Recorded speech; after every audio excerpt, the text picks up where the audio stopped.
খালি বললেই হয় না, করে দেখাইতে হয়।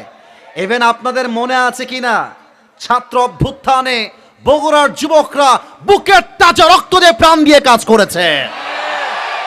এটা হচ্ছে আমার সেই বগুড়ার মাটি। আমি দোয়া করে দেই, আল্লাহ বগুড়ার সোলপোলকে ইসলামের জন্য কবুল করুক, পড়েন সবাই আমিন। আমি পোস্টার পড়ে ফেলেছি, বগুড়া মানুষের হাল চালও জিজ্ঞাসা করে ফেলেছি। এবার সোজা যেতে চাই কোরআনের দিকে।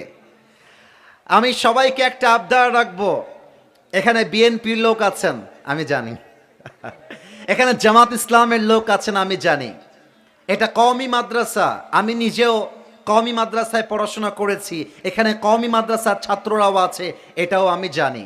তবে আমি আসিফ, যারা আমাকে চিনেন একটু হলেও, আমি কখনো কোনো ব্যক্তিকে দলকে আঘাত করে কথা বলি না। এবং এটা আমি শিখেছি আল্লামা সাইদি হুজুরের থেকে, এটা আমি শিখেছি ডক্টর মিজানুর রহমান আজহারি হুজুরের থেকে। মাথায় রাখবেন, হিংসা দিয়ে বিশ্ব জয় করা যায় না, অহংকার দিয়ে বিশ্ব জয় করা যায় না। বিশ্ব জয় করতে হলে ভালোবাসা দিয়ে বিশ্ব জয় করতে হয়।